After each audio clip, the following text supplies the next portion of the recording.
Hello friends, welcome to bliss cinemas. இன்னைக்கு நம்ம Tamil டப்பிங்கில் release ஆயிருக்க ஆல்ஃபா உல்ஃப் படம் எப்படி இருக்குன்னு பார்க்க போகிறோம். வாங்க வீடியோக்குள்ளே போகலாம். அதுக்கு முன்னாடி நம்ம சேனலை யாரெல்லாம் சப்ஸ்கிரைப் பண்ணலையோ சப்ஸ்கிரைப் பண்ணிக்கோங்க. உங்களுக்கு இந்த வீடியோ பிடிச்சிருந்தா லைக் பண்ணுங்க, கமெண்ட் பண்ணுங்க, ஷேர் பண்ணுங்க. அப்படியே நம்ம சேனலோட இன்ஸ்டாகிராம் ஐடி டிஸ்கிரிப்ஷன்ல ஃபர்ஸ்ட் கமெண்ட் தர ஃபாலோ பண்ணிக்கோங்க. ஆல்ஃபா உல்ஃப் இந்த படம் பார்த்தீங்கன்னா ஒரு பக்காவான ஹாரர் த்ரில்லர் படம். இதோட ரன் டைம் பார்த்தீங்கன்னா 1 hour 25 minutes இருக்கு. இந்த படத்தை கெவின் வேன்கூட் டைரக்ஷன் பண்ணியிருக்காங்க. இதில் யாரெல்லாம் நடிச்சிருக்காங்கன்னு பார்த்தீங்கன்னா காஸ்பர் வேன் டியன், ஜெனிஃபர் வெங்கர் மற்றும் பலர் நடிச்சிருக்காங்க. இப்போ இந்த படத்தோட கதையை பத்தி பார்க்கலாம். படத்தோட ஹீரோவும் ஹீரோயினும் ஒரு வீக்கெண்ட் ட்ரிப்புக்காக ஒரு அழகான கிராமத்துக்கு போய் அங்க ஸ்டே பண்றாங்க. அங்க போன இடத்துல பாத்தீங்கன்னா ஒரு நாள் தெரியாதனமா ஒரு உல்ஃப் நம்ம ஹீரோவை கடிச்சிருது. அதுக்கப்புறம் அவர் கொஞ்சம் கொஞ்சமா உல்ஃபா மாற ஆரம்பிக்கிறாரு. அதுக்கப்புறம் இந்த படத்துல என்னென்ன சுவாரஸ்யமான சம்பவம் நடக்குது அப்படின்றது தான் இந்த படத்தோட மீதி கதையே. இப்ப இந்த படத்தோட பாசிட்டிவ் நெகட்டிவ் பத்தி பார்க்கலாம். பாசிட்டிவ் ஸ்டோரி பிளாட்டை சொல்லலாம். ஒரு 1.5 மணி நேரம் படத்தை எங்கேஜ் பண்றதுக்கு உண்டான சூப்பரான ஒரு ஸ்டோரி பிளாட் தான் இது. தமிழ் டப்பிங் ரொம்ப சூப்பரா லிப்சிங் கூட பண்ணி கொடுத்திருக்காங்க. பெர்ஃபார்மன்ஸ் வைஸ் பாத்தீங்கன்னா படத்துல minimum number of characters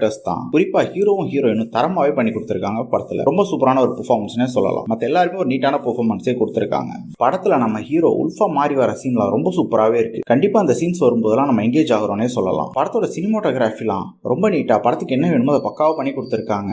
sound effects, BGM எல்லாமே நல்லாவே இருக்கு. ஸ்கிரீன் பிளே வைஸ் பாத்தீங்கன்னா படத்தை ஸ்டார்டிங்ல இருந்து பயங்கர பிளாட்டா எழுதி எடுத்திருக்காங்க. டாக்கி போர்ஷன்ஸ் தான் நிறைய இருக்கு. உல்ஃபா வர சீன்ஸ் கம்மியா தான் இருக்கு. அந்த சீன்ஸ் மட்டும் நம்மள எங்கேஜ் பண்ணுது. மத்த எல்லாமே பயங்கரமா லேக் அடிக்க தான் செய்யுது. கேரக்டர் ரைட்டிங்கும் பாத்தீங்கன்னா ரொம்ப மினிமம் நம்பர் ஆஃப் கேரக்டர்ஸ் தான். அதுல நம்ம ஹீரோவும் ஹீரோயின் கேரக்டர் ரொம்ப சூப்பராகவே எழுதி டிசைன் பண்ணியிருக்காங்க. பல சீன்ஸ் வந்து படத்துல ப்ரெடிக்டபிளாகவும் லேகிங்காகவும் தான் இருக்கு. ஸ்டோரி பிளாட் வைஸ் பார்த்தீங்கன்னா இதே ஸ்டோரி பிளாட்டோட நம்ம பல படங்கள் பார்த்துருக்கோம். அதுலயும் புதுசா எதுவும் இவங்க பண்ணல. ஓவராலா பார்த்தீங்கன்னா இது நம்ம பல படங்கள்ல பார்த்து பழக்கப்பட்ட அதே சீன்ஸும் ஸ்கிரீன் பிளே சரியா எழுதாத ஒரு பிலோ ஆவரேஜான படமா தான் இது வந்திருக்கு. யாருக்கெல்லாம் ஒரு பிலோ ஆவரேஜான படம் பார்க்கணும்னு ஆசைப்படுறீங்களோ ட்ரை பண்ணி பாருங்க. இன்னொரு வீடியோல சந்திக்கலாம். தேங்க்யூ.